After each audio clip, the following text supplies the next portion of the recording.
நம்ம என்ன பார்க்க போகிறோம் அப்படின்னா லெமன் ஜூஸ் தான் பார்க்க போகிறோம். அது கொஞ்சம் டிஃப்ரெண்ட்டாக நம்ம போட போகிறோம். அது எப்படி போடலான்னா, ஃபஸ்ட்டு ஒரு இன்ச்சு எடுத்துக்கிறேன்.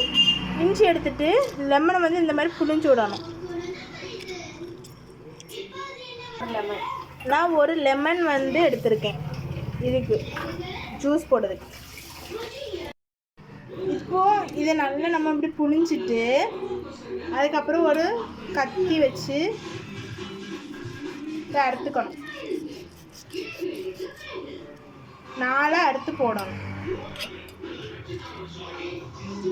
இது போட்டோன்னே இன்னும் கொஞ்சம் ஒரு டேஸ்ட்டு கிடைக்கும்.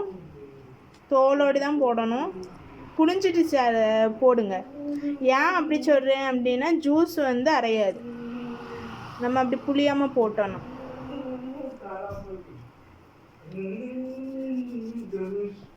இப்போ நம்ம தேங்காய் போடுறோம். கொஞ்சமாக தேங்காய் போடுறோம். போடும். இப்போ நம்ம புதினாவை போட்டாச்சு.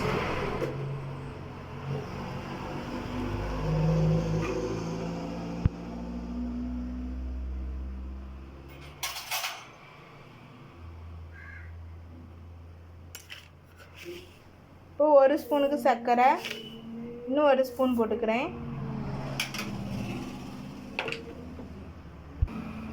இப்போ கொஞ்சம் மட்டும் உப்பு போட்டுக்கிறேன்.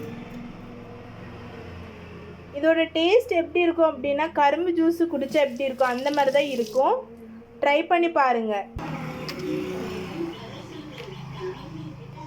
இப்போ நம்ம நிறைய ஐஸ் கட்டி நம்ம போட்டாச்சு. ஐஸ் கட்டி போட்டுக்கோங்க. இப்போ நம்ம மிக்சியில் போட்டு அரைச்சிட்டு வந்துடலாம். ஃபஸ்ட்டு இந்த மாதிரி தான் இருக்கும். அதுக்கப்புறம் உங்களுக்கு எவ்வளோ தண்ணி தேவைப்படுதோ அவ்வளோ ஊற்றிக்கோங்க. இப்போ நான் தண்ணி வந்து ஊற்றுறேன். ஐஸ் வாட்டர் தான் ஊற்றுறேன். இப்போ நம்ம வடிகட்ட போகிறோம்.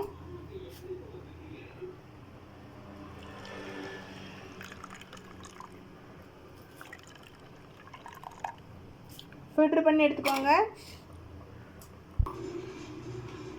இப்போ நம்ம ரெடி பண்ணி வச்ச ஜூஸை நான் கப்பில் சர்வ் பண்ணுறேன். Thank you friends. சப்ஸ்கிரைப் பண்ணுங்கள். கிட்ட இருக்க பெல் பட்டனையும் கிளிக் பண்ணுங்கள்.